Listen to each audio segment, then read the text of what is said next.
Well, thank you for joining us once again and as we go through our series, Words of Life.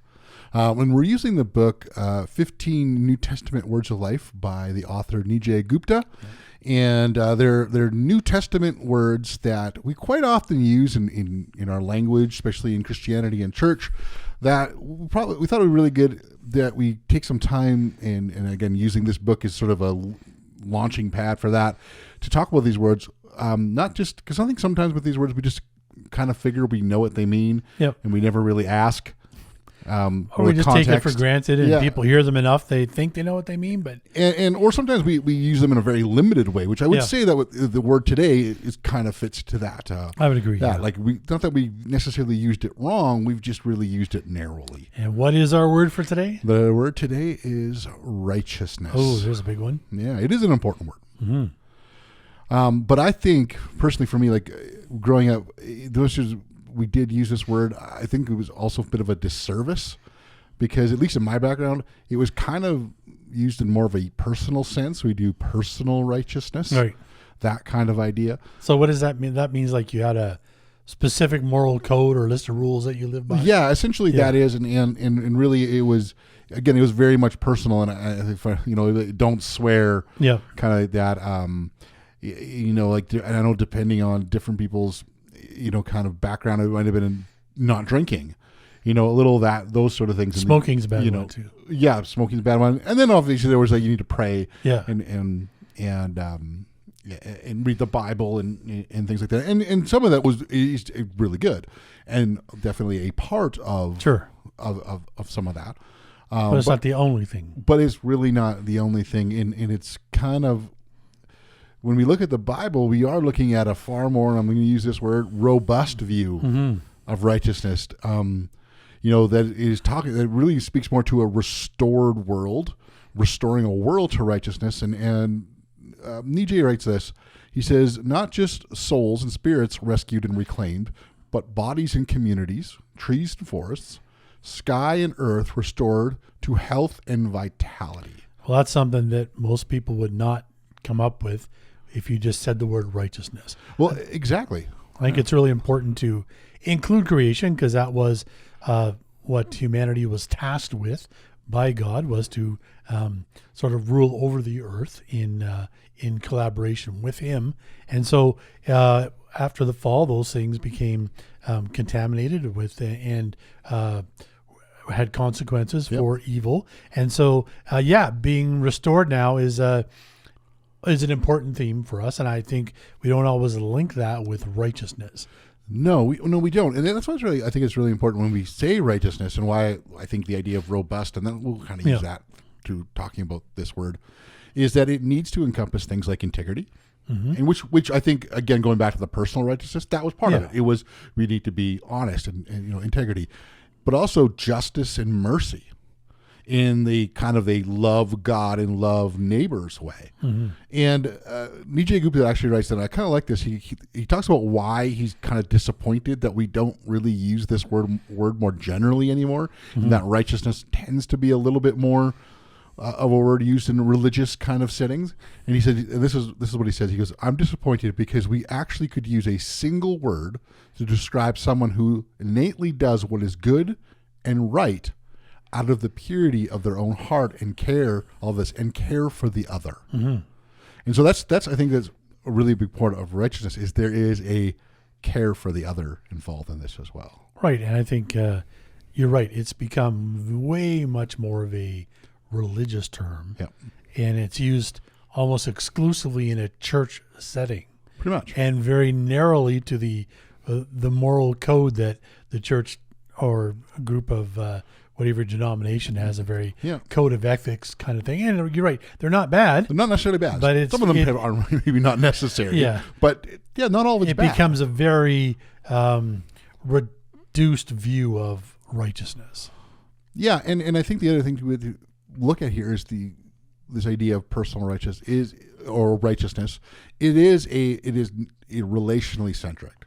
It's really the idea of a faithfulness and a loyalty, and it is in what aspect being faithful and loyal in a relationship with God, but also the same thing in a relationship with one another, and marked with things like care and compassion. The idea of building up community, the well-being, the stability, flourishing, and being attentive and seeking justice for the poor, the needy, and the oppressed.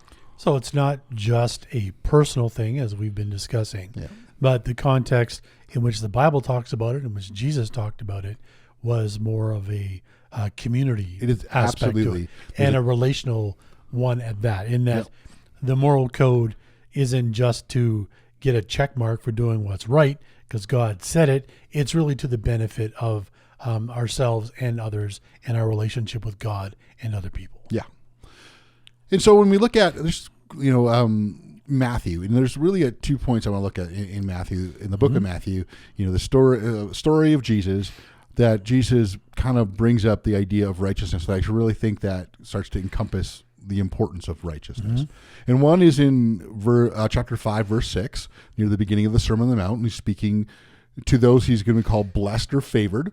And he says, "Blessed are those who hunger and thirst for righteousness, for they will be filled."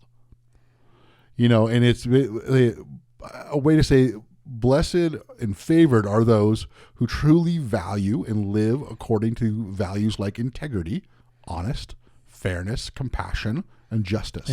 Yeah. And then, what did you say? Well, I just said I really like the way that it's value oriented. Yeah. And those are some typical values that we learn from studying the life of Jesus and his teachings. And so he's incorporating that into his most famous message, the Sermon on the Mount. But if we look at the reduced idea of righteousness, it is very, limiting maybe in my mind. And so this really gives a broader perspective to it. I like that. The other one I want to look at quickly is Matthew 6:33, and is, "But seek first his kingdom and his righteousness, and all of these things will be given to you as well." So it really is the idea of being in a community. There are things that are sort of a top concern, and it's not things like food, clothes, and health. And that's really what Jesus is speaking to at this point. And it's not that these things are not of any value. Yeah, it's really the idea of priority. Need them to live. Yeah. The idea is that when we look at this, we need to be steeped in the value of righteousness. And so, because we can try to attain all of these things that are good things, food, clothes, health, and all of that. But when we lack righteousness, we can do it without having any good right standing with both God and the community around us. In fact, what happens if righteousness, and this idea isn't the value that's the priority in driving it, we can use people to oppress people in order to gain food, clothes, your health. Basic survival stuff. Yeah. And we see it in culture and not just now, but from the time of Jesus, even way back to the beginning. This has always been the case since the fall, where because we're not looking out for other people, we're deciding right and wrong for ourselves. So obviously we need to survive. So all of those things are right in our minds. But it's the means we go to get them. That's right. Without taking them into consideration other people, where if we take people into consideration especially in our own community, then if someone lacks, we help them out. And if we lack, they help us out, and everybody's needs are met. Absolutely. And that starts with, I think, really with the idea of valuing righteousness. Sure. So that's true righteousness. Yeah, I like that. And so what I want to just take a moment also with the blind spots with this. And something I really noted in this chapter in Nijay Gupta talking about how Jesus denounced and criticized the Pharisees for focusing on only selective ways of being righteous before God and in the world. And I like the term selective righteousness. Okay, so give an example of that. What is that? Well, essentially, it's the idea of focusing on regulating. They focus on regulating their behavior. Certain religious practices or laws, and put a lot of focus on that. And it was a trap. And the fact that basically they saw in their selective righteousness was a way that they could arrive at a place of right standing with just focusing on the selective righteousness. And they became blind to it. Yeah, because it was so selective. They were doing something they know they could do easily, Yep. which would puff them up in the eyes of the people who might struggle living up to the same standard. Yep. So they were always perceived as the righteous people, the people who were always being able to keep the law, because they were only really saying the parts of the law that they knew they could keep. Whereas Jesus accused them of putting burdens on people that they couldn't keep, and they don't even try and keep themselves, which are the more fundamental parts of the law, like compassion and the relationship with God and others that we've been talking about here, which is the more robust view of righteousness. Yeah, and even with that, like the one of the things that they would focus on was tithe, which was a good thing. Like it wasn't a bad thing, but they were so legalistic on it. Yeah, like everything how it was done, and it was such a focus on that, with just sort of just being a blind eye to other things such as caring. Yeah, for the needy. Just the little things like this, and it becomes again just selective righteousness. I've just popped in mind another example of that is where the outer court of the temple was meant for Gentiles and those who were unclean according to the law to be able to come and worship, and they had turned it into a marketplace to sell sacrifices, and sacrifices are important in that system. Yep. But they were selectively choosing sacrifice over allowing people who to worship that wouldn't normally be able to worship, and that's again, it's just being selective in their righteousness. That's right. They just pick like these aspects, and then in that selective, they're saying, "Oh, I've arrived at a place of right standing." Yeah, and it's it's like, well, you're really good at keeping 3, 8, and 6. Yeah, but it's a little more robust than that. Yeah. And Judith and Colin McCartney rate this. They say, our sin-tainted ideals of righteousness and unrighteousness can steer us off into some very dark and selfish places, actually resulting in injustice. So I think that goes all the way back to original sin. Oh, it does. You're deciding what's right and what's wrong for ourselves. And if I don't like, if something is wrong that I don't like, well, I can just make it right. And that's right. And that's why I think it's really important, and where we talk about watching this blind spot, because I think we can all be very guilty, especially the idea of, our tainted ideas of righteousness and unrighteousness. Yeah.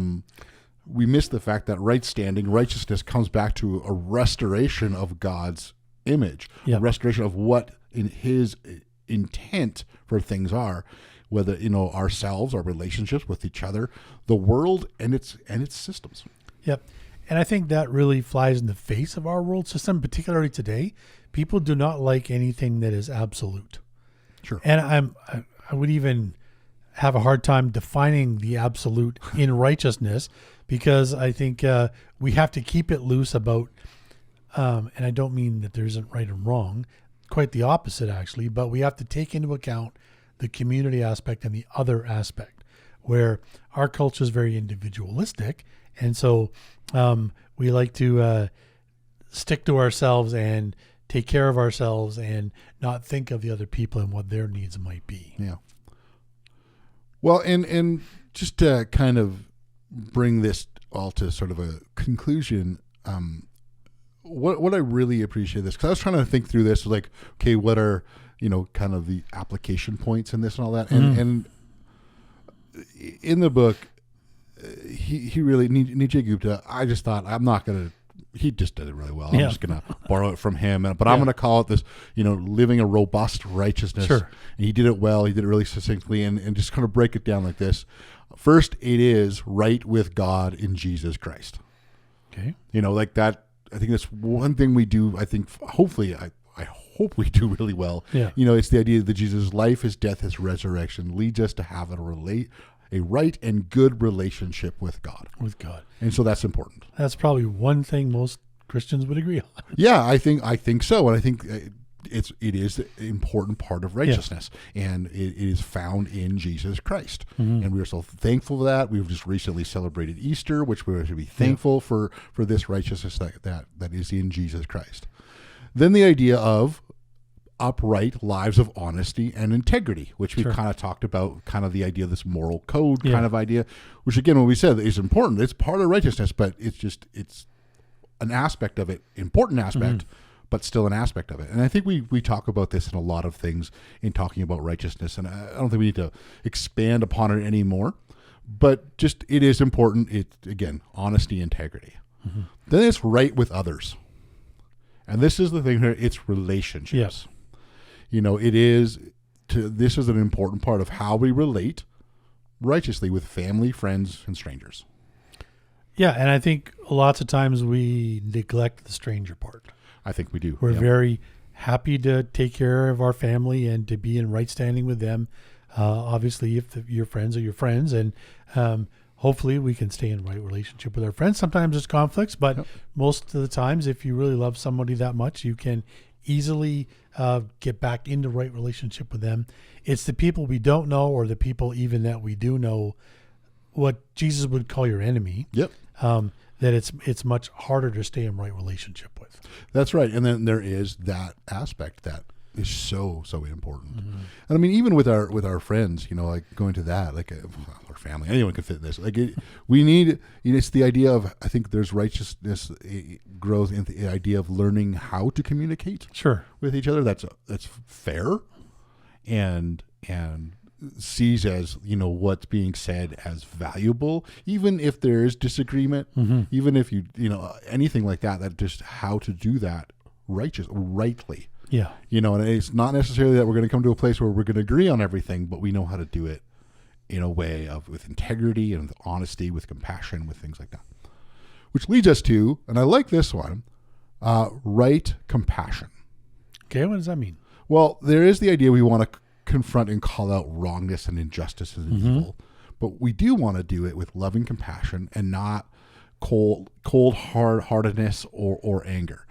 And the other thing I want to kind of, as I was thinking through this, interesting. is we talk a lot about righteous anger. I hear about that a lot. And there's legitimate with that. I don't want to say there's nothing legitimate. However, do we really talk a lot about righteous compassion?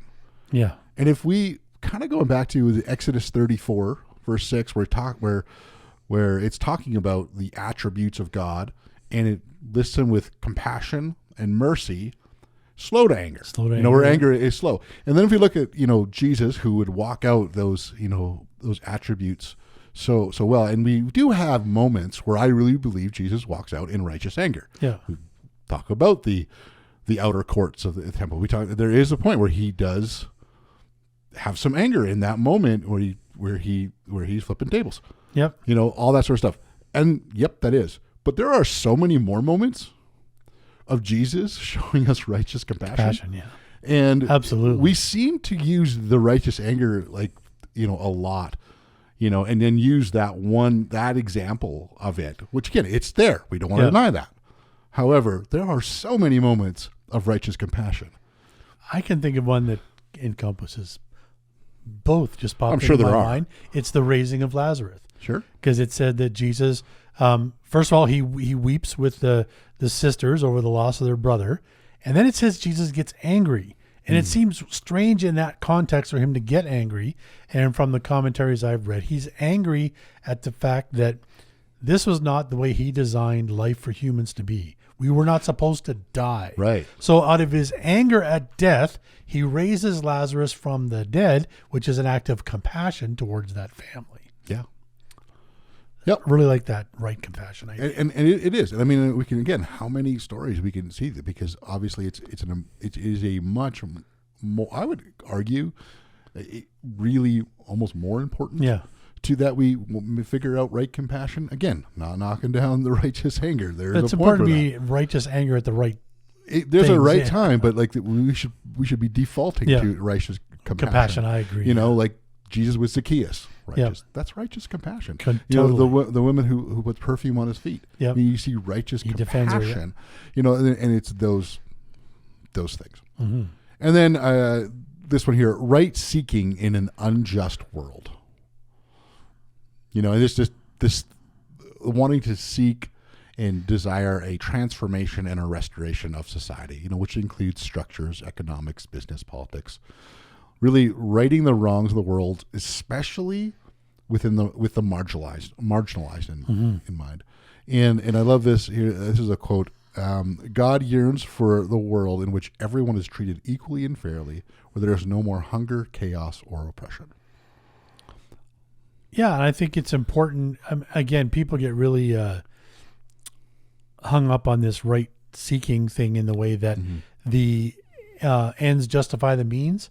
I don't want there to be injustice, but I'm gonna do something unjust in order to squam the injustice kind of thing, right? We got to live with all of these, as we're in mind. It's not one of these, which is the selective righteousness again, right? It's the idea of like it's a right with God and Jesus Christ, upright lives of honest integrity, right with others, right compassion, right seeking an unjust world, and working together. So so that's the robust righteousness. So to seek to fix injustice with compassion, keeping others in mind. Kind of thing. Yeah, I like it. And then I just want to add, into this whole idea of robust righteousness is the idea of Jesus in modeling it for us. Yeah. It's giving us something to imitate, and then with the Holy Spirit giving us the empower to really imitate. Yeah. Jesus'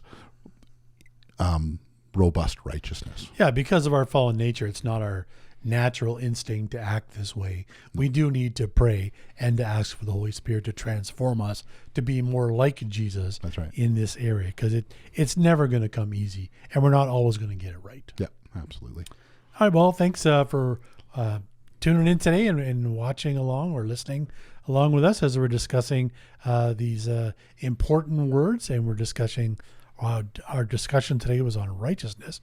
We'd like to hear what your take is. Obviously, we've only got a few minutes here to talk, and we can't cover every aspect of the word. And maybe you have another take on it, or like to expound on something that we started but maybe didn't complete to your satisfaction. We'd love to get a discussion going in the comments. If you're part of our church community, please take some time when you meet together in homes this week to talk about these different words we're discussing. And as always, if you enjoy this content, please like and subscribe. It helps us to be able to continue to make these. So thanks again. Hope you join us next time.